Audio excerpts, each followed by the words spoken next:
오늘 은혜 받으실 말씀은 요한계시록 1장 2절에서 4절까지의 말씀입니다. 요한은 하나님의 말씀과 예수 그리스도의 증거, 곧 자기의 본 것을 다 증거하였느니라.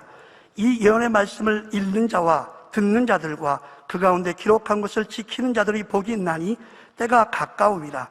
요한은 아시아에 있는 7 교회에 편지하노니 이제도 계시고 전에도 계시고 장차 오실 이와 그 보좌 앞에 7 영과. 아멘. 장회장님의 영상 설교 요한계시록 강의 2번째 말씀을 들으시겠습니다. 오늘은 계시록 강의 2번째 시간입니다. 사랑하는 성도 여러분, 전 세계 및 전국의 지교회 성도 여러분, 전 세계 인터넷을 통해 예배 드리는 모든 성도 여러분, 시청자 여러분, 우리 자신에 대해 가장 잘 아시는 분은 바로 우리를 창조하신 하나님이십니다. 마음의 그릇은 어떤지, 성격은 어떤지, 어떤 달란트를 가지고 있는지, 중심은 어떠한지 등을 속속들이 다 아시지요.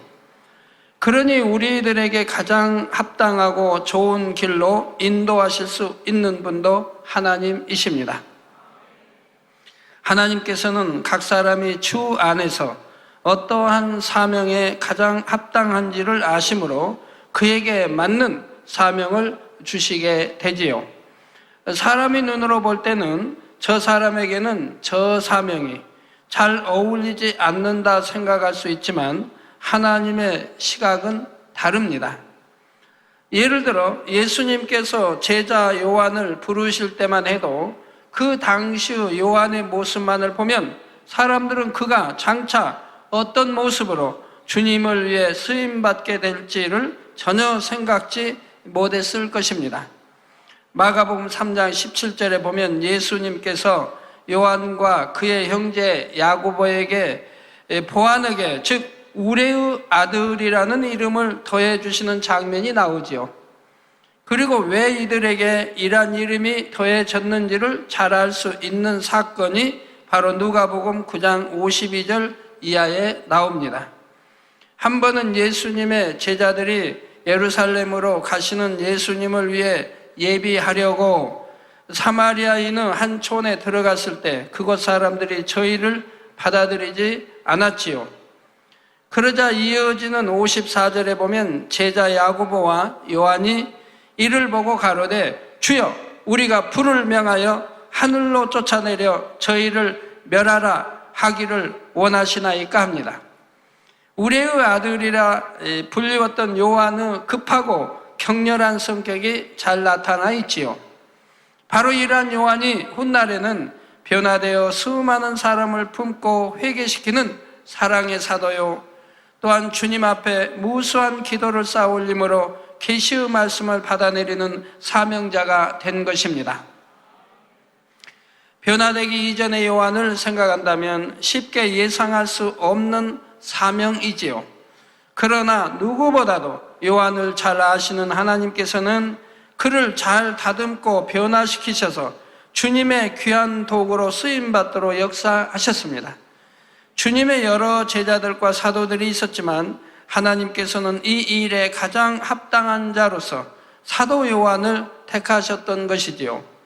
성도 여러분, 요한계시록과 같이 깊은 계시의 말씀을 하나님으로부터 끌어내린다는 것이 결코 쉬운 일이 아닙니다.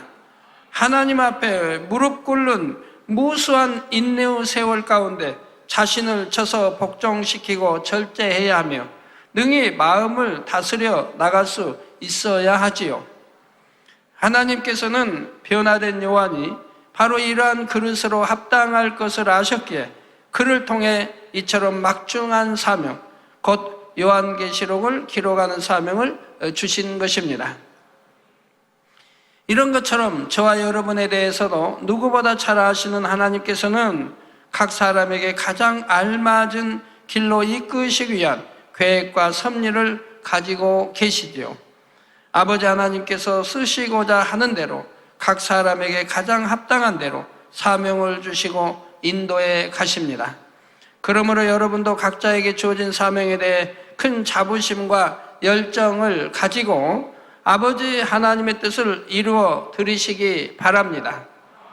하나님께서는 각 사람의 그릇대로 사명을 주시되 어떤 사명은 귀하고 어떤 사명은 덜 귀한 것이 아니라 정녕 사명을 맡은 사람이 자신의 사명을 얼마나 귀히 여기느냐 그렇지 않느냐에 따라 사명의 가치가 달라지게 된다는 사실입니다.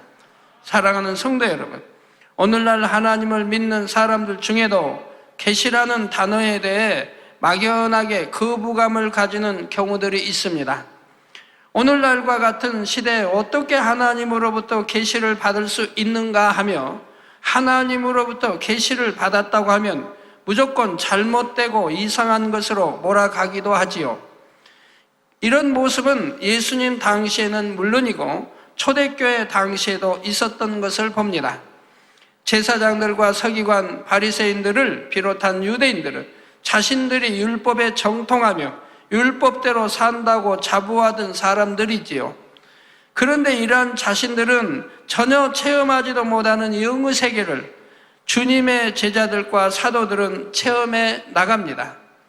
그러니 제사장들과 서기관, 바리새인들은 시기하고 질투하는 마음이 일어났던 것이고 자신들의 입지에도 큰 위협을 느끼게 되자 주님의 제자들과 사도들을 잘못되었다며 몰아갔던 것입니다. 그리고 오히려 이러한 유대인들로부터 잘못되었다는 말을 들었던 사람들, 특히 나사렛 이단의 괴수라는 말까지 들었던 사도 바울의 경우에는 많은 계시가 임했던 것을 알 수가 있지요. 따르는 권능의 역사들로 그 말씀을 확증했고요. 고린도전서 14장 6절에 사도 바울은 고백하기를 그런즉 형제들아 내가 너희에게 나아가서 방언을 말하고 계시나 지식이나 예언이나 가르치는 것이나 말하지 아니하면 너희에게 무엇이 유익하리요 했고, 즉 방언만 말하고 계시나 지식이나 예언이나 가르치는 것이나 말하지 아니하면 너희에게 무엇이 유익하냐? 즉 유익하기 위해서 계시도 필요하고 또 하나님 말씀 지식이나 예언이나 다 이러한 것이 필요하다고 지금 말씀하고 있는 겁니다. 고린도후서 12장 1절에는 무익하나마 내가 부득불 자랑하노니 주의 환상과 계시를 말하리라 했습니다. 또 고린도후서 12장 7절에서는 여러 계시를 받았다 했고 갈라디아서 1장 11절에서 12절에는 형제들아 내가 너희에게 알게 하노니 내가 전한 복음이 사람의 뜻을 따라 된 것이 아니라 이는 내가 사람에게서 받은 것도 아니요 배운 것도 아니요 오직 예수 그리스도의 계시로 말미암은 것이라 고백하고 있다는 사실입니다. 사도 바울은 예수님의 제자로 따라다니며 배운 것도 아니고 들은 것도 아닙니다. 그렇지만 성령의 가르치심으로 이렇게 나왔던 것을 볼 수가 있지요. 구약시대이든 신약시대이든 하나님께서는 악은 모양이라도 없고 거룩하며 주님의 마음을 닮은 사람들과 교통하셨고 그들에게 주신 계시를 통해 하나님의 뜻과 섭리를 밝히 선포해 나가셨지요. 사도 요한 역시 그러한 자격을 갖추었기에 마지막 때의 깊은 비밀을 담고 있는 요한계시록의 말씀을 받아내릴 수가 있었습니다. 이제 2절에 요한은 하나님의 말씀과 예수 그리스도의 증거, 곧 자기의 본 것을 다 증거하였느니라 말씀합니다. 요한은 하나님과의 교통함 가운데 받은 내용과 자신이 환상을 통해 본 내용, 그리고 예수님께서 이 땅에 오셔서 사역하시는 동안 증거하시고 행하셨던 것들을 자기가 본 대로 기록했다 말하고 있지요. 요한은 자신의 생각이나 느낌 또는 지식으로 인해 조금이라도 더하거나 빼는 것 없이 하나님의 뜻 가운데 주신 그대로를 성령의 감동함으로 정확하게 기록했습니다. 이처럼 사도 요한은 요한계시록을 시작함에 있어서 먼저 이 책에 기록된 내용이 누구로부터 왔는지를 분명히 했던 것이지요. 이 요한계시록의 모든 말씀은 오직 하나님의 뜻 가운데 나온 것이므로 사람 편에서 자기 생각과 이론에 맞추어 판단해서도 안 되는 것이며 믿지 못하여 의심해서도 안 된다는 말입니다. 모든 내용은 하나님으로부터 온 것이므로 1.1획 틀림이 없는 사실이며 반드시 이루어질 일들이지요. 먼저 이 사실을 믿고 계시록을 대해야 하는 것입니다. 3절에 이 예언의 말씀을 읽는 자와 듣는 자들과 그 가운데 기록하는 것을 지키는 자들이 복이 있나니 때가 가까움이라 말씀합니다. 여기서 이 예언의 말씀이란 직접적으로는 요한계시록을 의미하는 것이지만 넓게는 성경 66권 말씀 전체를 의미합니다. 왜냐하면 우리가 요한계시록을 대할 때 단지 이 안에 담긴 내용만 가지고는 그 내용을 온전히 이해할 수가 없지요. 성경의 말씀은 반드시 짝이 있기 때문에 필요에 따라 서로 짝을 맞추어야 전체적인 의미를 올바르게 깨달을 수가 있습니다. 자, 그러므로 요한계시록 이 한 권의 책에 담긴 하나님의 뜻과 섭리를 온전히 이해하려면 창세기부터 시작해서 성경 66권의 말씀 전체를 함께 짝을 맞춰 풀어나가야 하지요. 그런데 오늘 본문에는 이 예언의 말씀을 읽는 자와 듣는 자들과 그 가운데 기록한 것을 지키는 자들이 복이 있다 말씀합니다. 먼저 읽는 자라고 했는데 읽는 것은 개개인적으로 할 수 있는 것이지요. 한 사람 한 사람 개인적으로 이 예언의 말씀을 읽을 수가 있다는 말입니다. 그래서 읽는 자라고 단수를 썼지요. 그런데 오늘 본문에 읽는다 하신 것은 단순히 하나님의 말씀을 읽는 것 자체를 의미하는 것이 아닙니다. 하나님께서는 저와 여러분이 단지 지식을 얻기 위해서가 아니라 하나님을 사랑함으로 말씀을 알기 원하고 깨닫기 원하여 정녕 사모하는 마음으로 읽기를 원하시지요. 그럴 때라야 읽는 말씀이 마음에 심겨지며 영의 양식이 될 수 있는 것입니다. 다음으로 듣는 자들이라 했는데 여기서는 자들이라 하여 복수를 썼습니다. 이것은 제가 단에서 선포하는 말씀을 여러분 전체가 듣고 있는 것과 같은 상황이죠. 읽는 것은 여러분 개개인이 읽지만 이렇게 듣는 것은 여러분 이 수천의 여러분 성도님들이 또 이제 인터넷을 통해서든 GCN을 통해서든 얼마나 수많은 사람들이 이 말씀을 동시에 듣고 있습니까? 말씀을 증거하는 것은 주로 개인보다는 다수의 사람들을 대상으로 하기 때문에 자연히 많은 사람이 함께 듣게 된다는 말입니다. 그런데 이때도 듣는다고 하는 말씀이 단순히 증거되는 말씀을 귀로 듣는 자체를 의미하는 것이 아니지요. 아무리 많은 말씀을 들어도 자기 생각 가운데 걸러서 듣는다거나 선하지 못한 마음으로 들으면 오히려 하나님의 말씀을 들으면서 의심하거나 판단하는 죄를 범하게 됩니다. 그러므로 하나님의 말씀을 들을 때는 마음의 문을 열고 선한 마음으로 들어야 하며 자기 생각과 지식에 맞추어 들어서도 안 되지요. 또한 증거되는 말씀도 정녕 하나님으로부터 사랑받고 보장받는 사람의 입술을 통해 나오는 말씀이어야 그 말씀을 들을 때 듣는 사람에게도 변화와 생명이 될 수 있는 것이고요. 마지막으로 지키는 자들이라 했는데 여러분이 이 예언의 말씀을 읽기도 하고 듣기도 하면서 그래도 많은 사람들이 그것을 지켜 행합니다. 그래서 자들이라 복수로 말씀하신 것이며 이렇게 지켜 행하려고 노력하는 사람에게 바로 복이 임하게 되지요.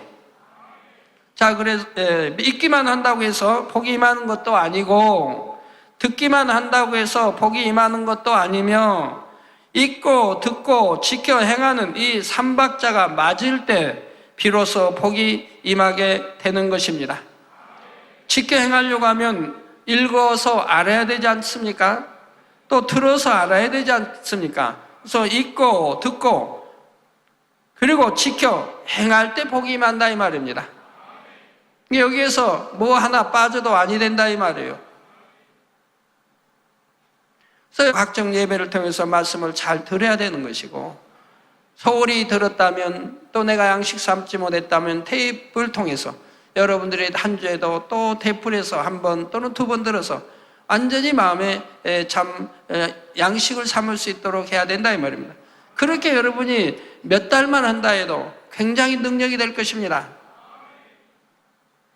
읽지 않고 듣지 않으면 하나님의 뜻을 깨달을 수가 없으니 결국 말씀대로 지켜 행할 수도 없으므로 복을 받을 수가 없지요. 하지만 읽고 들었다 해도 정작 지켜 행하지 않으면 이런 경우도 아무 소용이 없는 것이고요. 그래서 성경은 하나님의 말씀을 주야로 묵상하며 늘 가까이 해야 함을 말씀하실 뿐만 아니라 반드시 지켜 행할 때만이 약속된 복을 받을 수 있음을 누누이 말씀합니다. 시편 103편 17절에서 18절에 여호와의 인자하심은 자기를 경외하는 자에게 영원부터 영원까지 이르며 그의 의는 자손의 자손에게 미치리니 곧 그 언약을 지키고 그 법도를 기억하여 행하는 자에게로다 했지요.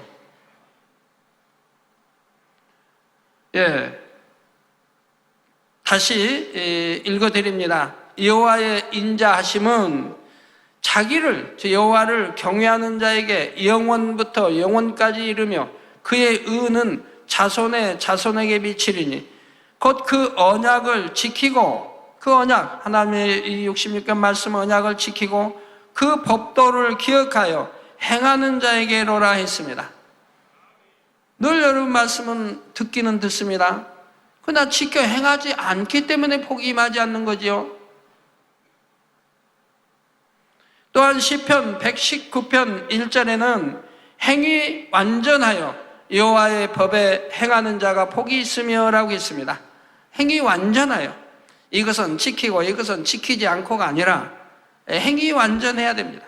60년 말씀 안에 완전히, 그것도 그냥 억지로가 아니라 내 마음에서 우러나는 하나님의 법도를 지켜 행해야 된다 이 말입니다. 기쁨과 감사함으로, 또 이것은 생명이요 영생의 길로 가는 것임을 또 알아서요, 또 축복받는 길이기도 하고요, 새 예루살렘 가는 길이기도 하고요, 어찌 기쁨과 감사함으로 지키어 행하지 않겠습니까? 믿음이 있다면 다 그렇게 하는 것이죠. 시편 101편 6절 후반절에는 완전한 길에 행하는 자가 나를 즉 하나님을 수종하리로다 하는 이러한 큰 소망의 말씀까지 주셨지요. 신약에도 마태복음 7장 24절에 보면 그러므로 누구든지 나의 이 말을 듣고 행하는 자는 그 집을 반석 위에 지은 지혜로운 사람 같으리니 했습니다. 누구든지 나의 이 말을 듣고 행하는 자, 듣고 들었으니까 이제 알았습니다. 행하는 자는 그 집을 반석 위에 지은 지혜로운 사람 같으리니. 야고보서 1장 22절에는 너희는 도를 행하는 자가 되고 듣기만 하여 자신을 속이는 자가 되지 말라. 즉 하나님 말씀을 듣기만 하고 행하지 않으면 자신을 속이는 자라 이 말입니다. 이게 하나님 말씀을 듣고 이렇게 또 행하는 자가 되어야 한다 이 말입니다. 이어지는 25절에는 자유하게 하는 온전한 율법을 들여다보고 있는 자는 듣고 잊어버리는 자가 아니요 실행하는 자니 이 사람이 그 행하는 일에 복을 받으리라 했지요. 듣고 잊어버리는 자가 아니요. 여러분 이런 말씀들을 합니다. 아이고 나는 당회장님 나이가 좀 들어서요 기억력이 없어가지고 하나님 말씀은 듣긴 듣는데 다 까먹어버린, 잊어버린대요. 그러니까 행하라고 하시는 거 아니에요. 하나님 말씀 하나하나 들어서 이렇게 행하라 그러면 그렇게 행해 나가면, 습관적으로 행해 나가면, 내가 영으로 읽어버리면 그때는 기억하지 않아도 그렇게 말씀대로 빛 가운데 살아간다 이 말입니다. 기억하지 못한다 해도. 만약에 여러분들이 예를 들어서 20대, 30대는 기억력이 좋아서 말씀도 다 암송도 하고 그 말씀대로 지켜서 영으로 읽었습니다. 영으로 읽었는데 이제 70대, 80대가 돼가지고 기억력이 흐려져서, 물론 영으로 들어갔다면 기억력이 흐려질 리도 없지만 예를 들어서 기억력이 흐려져서 뭐 말씀을 들어도 기억도 못합니다. 그냥 금방 잊어먹고요. 그런다고 하면 하나님 말씀대로 살지 못합니까? 이미 내가 영으로 읽었기 때문에 말씀은 기억치 못한다 해도, 들어도 금방 잊어버려도 이미 내가 영으로 읽었기 때문에 행함 역시 영이라 이 말입니다. 말하는 것도 영이요, 행하는 것도 영이요. 그래서 기억치 못한다 해도 행함은 영으로 나오게 된다 이 말입니다. 기억력과 상관이 없다 이 말이에요. 물론 기억력이 있어 암송해서 행하면 더 좋지만 기억력이 없다 해도 하나하나 말씀을 그 시간 들었으면 그걸 명심해서 내가 그 말씀대로 바로바로 지켜 행하도록 이렇게 해서 습관을 쫓아 행해 나가버리면, 그때는 밥 먹으라 하지 않아도 때가 되면 밥 먹고, 반찬 먹으라 가르치지 않아도 반찬에 가 먹는 것이고, 물 마시라고 누가 부모님이 안 해도 찬이 물 마시는 것이고, 화장실 가라고 하지 않아도 때가 되면 가는 것이고, 다 이렇게 하지 않습니까? 이처럼 성경은 읽고 들은 하나님의 말씀을 지켜 행해야 할 것과 그렇게 할 때 복이 임하게 된다는 사실을 분명히 말씀하고 있습니다. 여러분들 나는 왜 이렇게 기도받아도 치료가 안 돼요? 하는 분들, 늘 단에서 말씀으로 가르쳐도 여전히 그렇게 말씀한다 이면 안 돼요. 부정어만 쓴다 이 말이에요. 나는 기도받아도 왜 치료가 안 돼요? 나는 왜 아파요? 뭐 더 아파요? 계속 부정어만 써서 사단의 울무만 만든다 이 말이에요. 늘 단에서 부정어 쓰지 말고 긍정적인 말, 믿음의 고백을 하라고 가르쳐도 들으면서 행치 않으니 소용이 없다 이 말이에요. 그러니 원수마귀가 떠나지 않고 질병이 떠나지 않고 역사를 받지 못한다 이 말이에요. 그렇게 누누이 가르쳐드려도 그거 하나를 지키지 못한다 이 말이에요. 답을 가르쳐드려도 내가 믿음의 고백과 긍정으로, 그리고 그러니 기뻐하고 감사하고 눈에 보이는 거 없더라도 그렇게 나간다면 하나님이 그 믿음을 보시고 그 행함을 보시고 기뻐함과 감사함을 보시고 응답하실 거고, 원수마귀 어두면 물러가고 떠난다고 하는데도 그거 하나를 지키지 못한다 이 말이에요. 그리고 또 기도 요청하고 또 그런 고백을 하시는, 부정의 고백만 하신다 이 말이에요. 이런 분들이 가끔가다 있다 이 말이에요. 너무 안타까운 일이죠. 예를 들어 요한계시록처럼 마지막 때에 대한 너무나 중요한 말씀을 읽고 듣는다 해도 그냥 흘려버리고 만다면 아무런 유익도 되지 않지요. 하나님의 말씀을 읽고 듣는 것도 중요하지만 읽고 들은 말씀을 지켜 행함으로 열매를 맺는 것이 더 중요하다는 사실을 꼭 명심하는 여러분이 되시기 바랍니다. 어떤 분 가끔가다 이제 그런 기도 요청이 가끔이 아니라 자주 오더라고요. 가족과 화평하지 못하고 자녀들과 화평하지 못하고 자녀들 때문에 핍박도 받고 어려움을 당하는 부모들이 꽤 계시더라고요. 그래가지고 기도 요청을 하고 또 하고 하는 분들이 있는데, 자녀들이 빗나가고 잘못돼서 오히려 포악하게 부모에게도 막 대들고 하는 자녀가 있다고 하면 부모님이 어떻게 하나님께 기도해야 되고 자녀들에게 어떻게 대해야 되겠습니까? 야단치면 됩니까? 속상해야 한다고 됩니까? 내가 자녀들 교육을 바로 시키지 못한 거, 내 행함이 온전치 못해서 자녀들이 빗나간 거, 이러한 것들을 철저히 하나님 앞에 회개해야 할 거 아닙니까? 그 자녀들에게도 회개해야 할 것이고요. 내가 온전한 행함, 내가 바르게 살지 못함으로 자녀들 너희들에게 고통을 줬고, 너희들이 이러한 고통적에 살다 보니 이렇게 참 되었구나. 오히려 자녀들에게 회개해야 할 것이고 죄송함을 느껴야 할 것이고, 그리고 자녀들이지만 내가 민망히 정말 그 자녀들을 해서 내가 어떻게 헌신하고, 내가 부모지만 자녀들을 섬기며 어떻게 하면 그 자녀들에게 내가 예전에 잘하지 못했던 것을 이제라도 잘함으로 하나님의 역사에서 그 자녀들의 마음을 선으로 바꿀 수 있도록 이렇게 행해 나가야 되지 않겠습니까? 불평할 것도 아니고 자녀들이 부모에게 이렇게 함부로 대한다고 하지도 말고 그건 내 탓이고 부모의 탓이고 내 탓이라 이 말입니다. 그래서 오히려 철저히 낮아지고 회개한 마음으로 하나님 앞에 서서 기도해야 할 것이고, 그리고 긍휼을 여기고 하나님 아버지 도와주세요. 그리고 자녀들에게도 내가 정령이 낮아져서 예전에 온전히 행하지 못했던 이러한 것을 민망히 여기고 오히려 자녀들에게 섬김으로 잘 본이되어 나간다면 하나님이 그 자녀들 마음을 주관해서 바꿔놓으실 수 있지 않겠습니까? 근데 그러지 아니하고 그 반대로 나가니까 속상해하고 힘들어하고 맨 자녀 탓이고 이러고 오니까 사단은 춤을 춘다 이 말입니다. 하나님이 역사할 길이 없다 이 말이에요. 부모님들이 어려서부터 교육 잘 시키고 부부싸움 하지 않냐고 자녀들이 본이 되었다면 자녀들이 절대로 빗나갈 리가 없는 것이죠. 빗나갈 수가 없어요. 더욱이 때가 가까움이라 하신 대로 요한계시록의 말씀은 곧 가까이 다가올 마지막 때의 징조들과 관련된 말씀이지요. 그러므로 마지막 때의 끝을 살아가는 사람들은 이 말씀을 읽고 들어서 어떻게 지켜 행하느냐에 따라 신랑 되신 주님을 맞이할 준비를 하는 자세가 전혀 달라지게 됩니다. 때가 가깝다고 아무리 외쳐도 그 말씀에 귀 기울이지 않고 여전히 세상과 짝하며 세상 가운데 살아간다면 이런 사람은 전혀 주님 맞을 준비를 하는 것이라고 말할 수가 없지요. 그러니 이런 사람은 막상 주님께서 우리를 데리러 오셨을 때는 가장 중요한 구원의 복조차 받기 어려운 것입니다.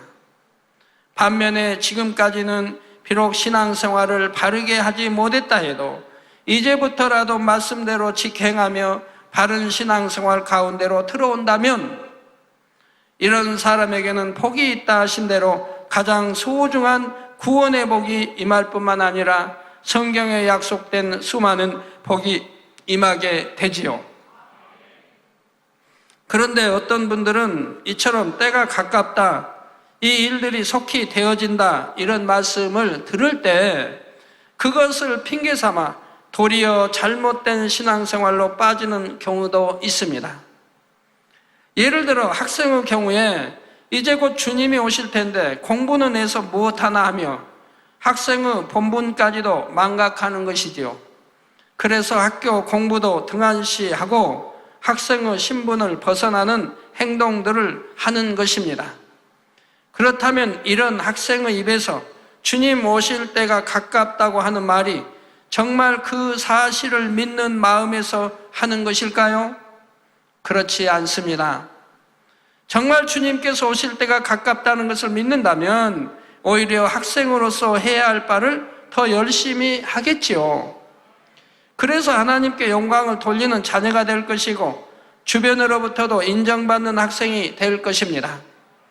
물론 더 깨어 기도하며 하늘의 상급 쌓기 위해 열심히 노력할 것이고요.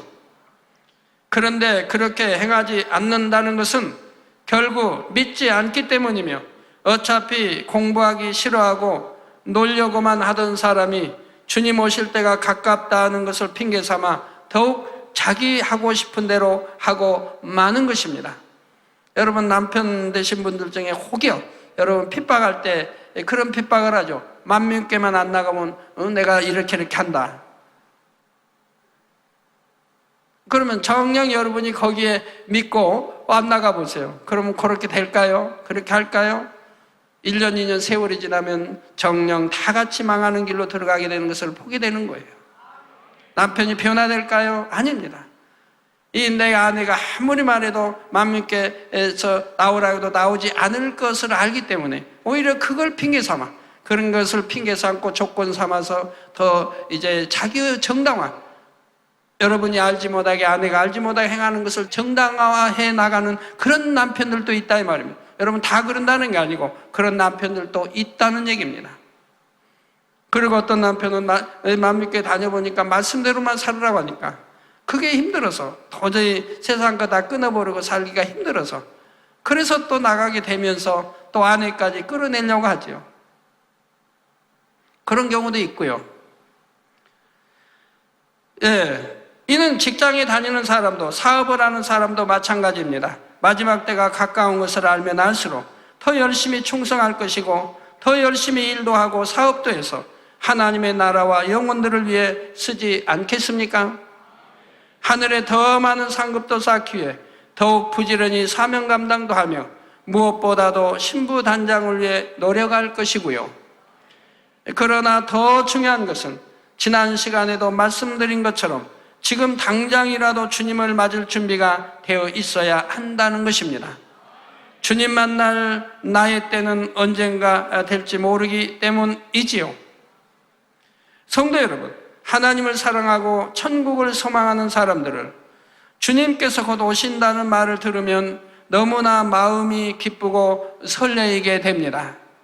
사람 사이에도 사랑하는 사람을 곧 만날 수 있다고 하면 당연히 마음이 설레이고 기대가 될 텐데 하물며 신랑 되신 주님을 곧 만날 수 있고 우리의 아버지 하나님을 만날 수 있다고 하면 이 얼마나 가슴 벅차고 감격적인 일입니까?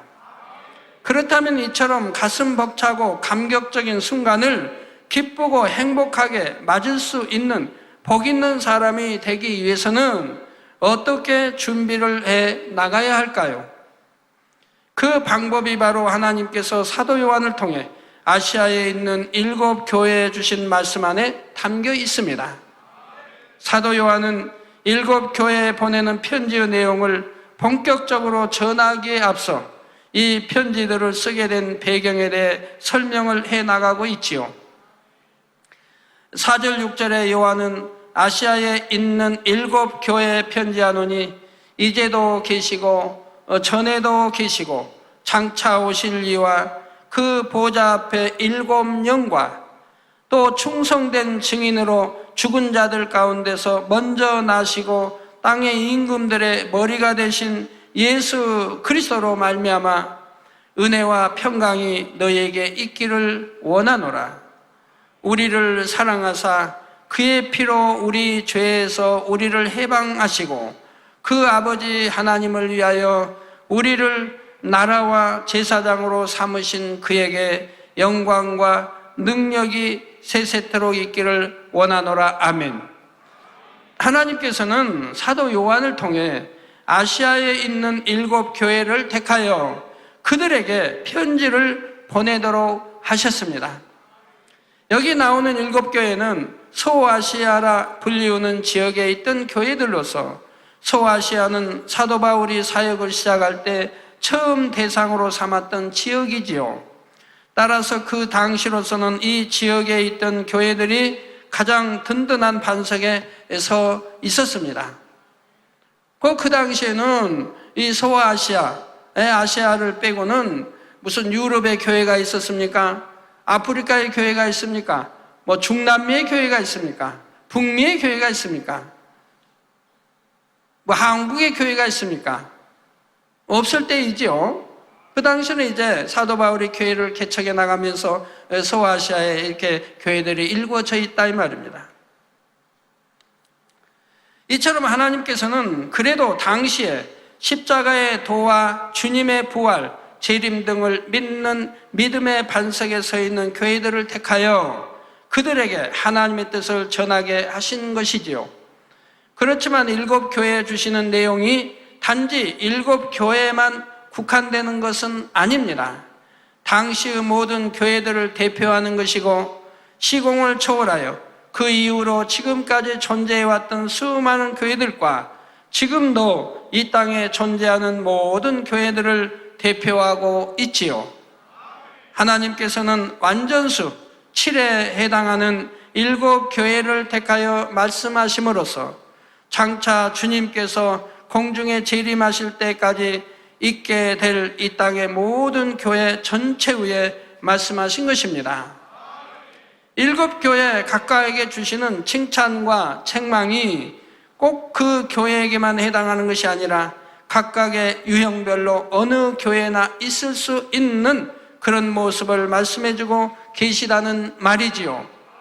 그런데 여러분이 앞으로 새롭게 풀어지는 7교회에 대한 말씀을 들어보시면 이들 7교회에게 주신 말씀이 오늘날에도 얼마나 정확하게 해당되며 그대로 성취되어 가고 있는지를 보면서 놀라게 될 것입니다.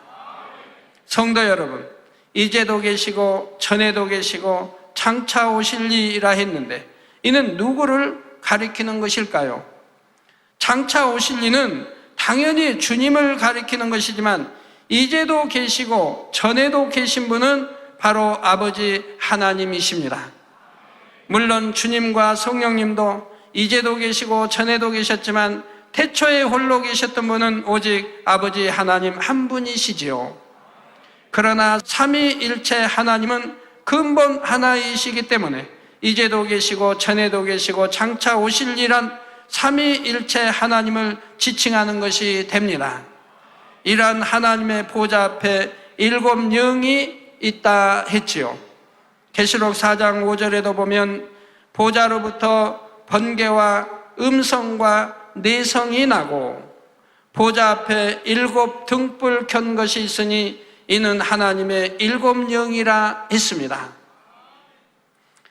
이 7영에 대해서는 다시 설명이 되겠지만 먼저 간략하게 7영의 개념을 설명드리자면 7영은 하나님으로부터 분리되어 나온 영입니다. 영이신 하나님께서는 영의 분리를 통해 하나님과 똑같은 마음을 가진 영을 분리해 내실 수가 있는데 이렇게 분리되어진 7영은 하나님을 대신하여 모든 것을 살피고 측량하는 역할을 하지요.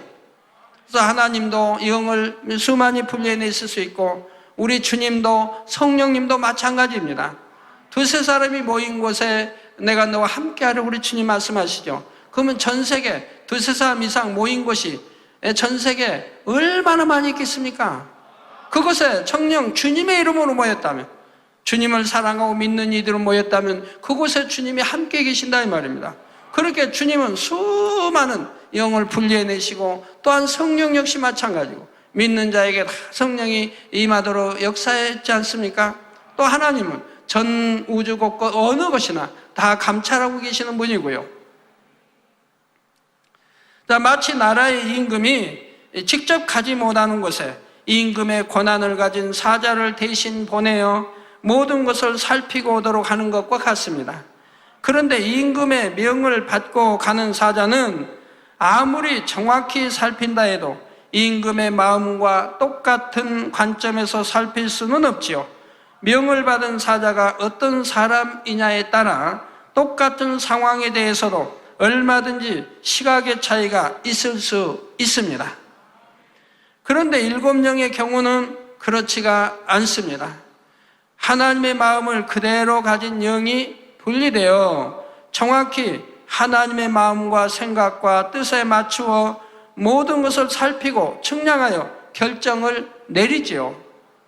이 7영은 하나님을 대신하여 어디든지 갈 수가 있으며 모든 사람에 대해 한치 오차도 없이 정확하게 살피고 분별하게 됩니다.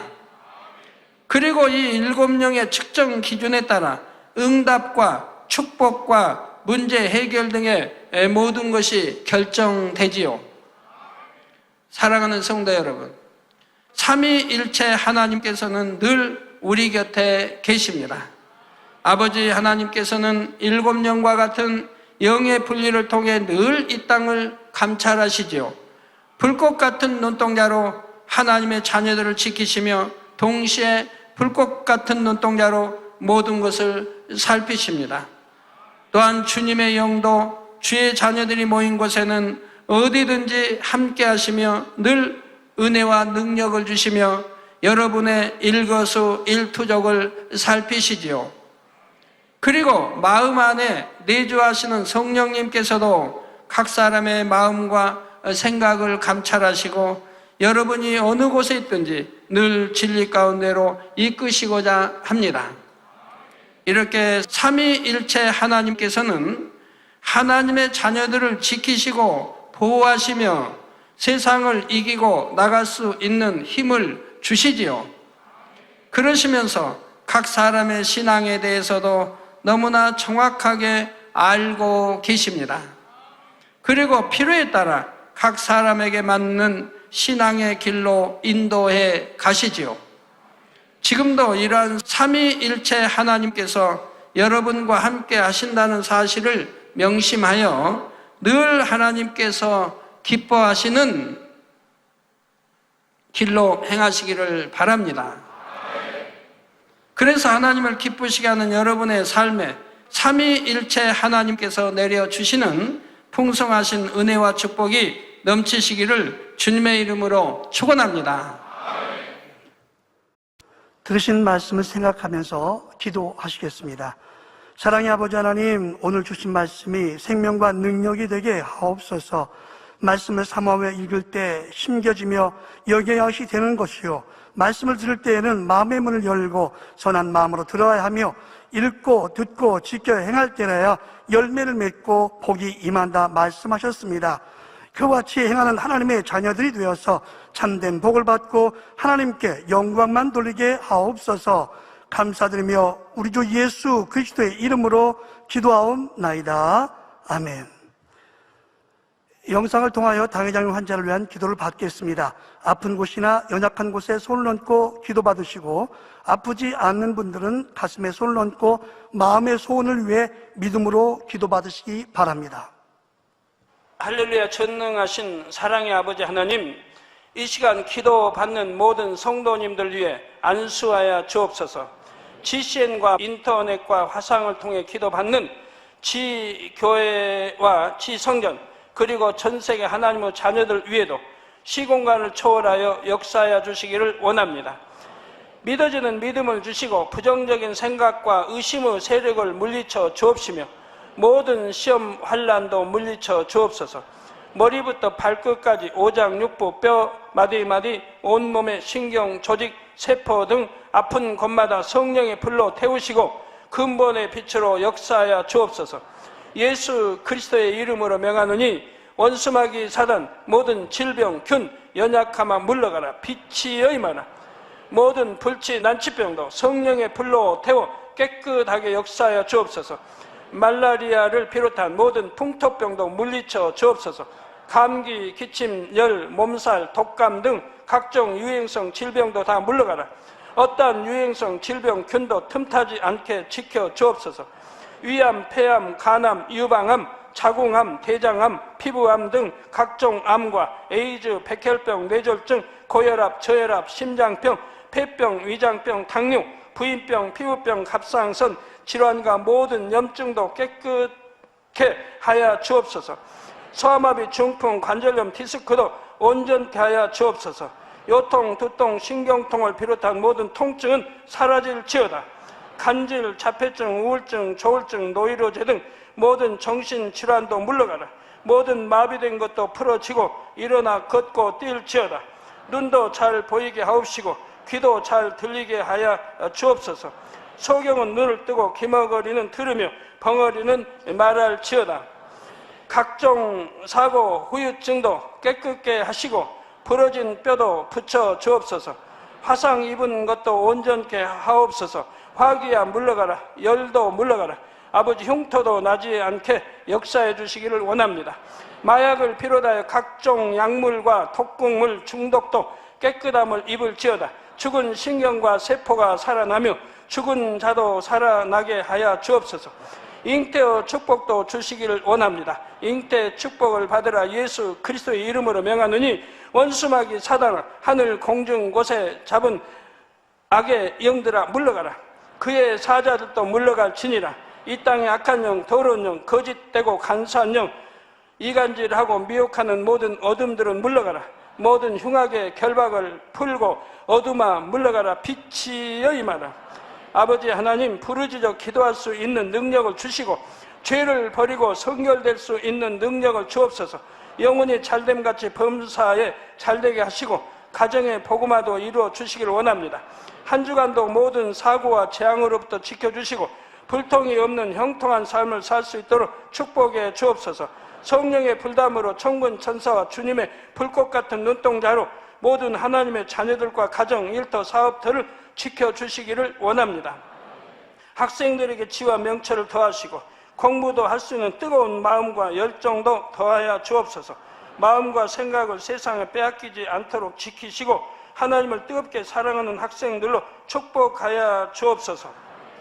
하나님의 자녀들이 먹으나 마시나 입으나 무엇을 하든지 하나님 앞에 영광 돌리는 삶이 되게 축복하여 주시기를 원합니다. 나는 하나님을 만났노라, 체험했노라, 응답 받았노라, 축복 받았노라, 간증하는 입술이 되게 역사하여 주옵소서. 아버지 하나님 감사합니다. 홀로 영광 받으옵소서. 우리 주 예수 그리스도의 이름으로 기도하옵나이다. 아멘. 涙の中おらる主、愛の主、それは命与える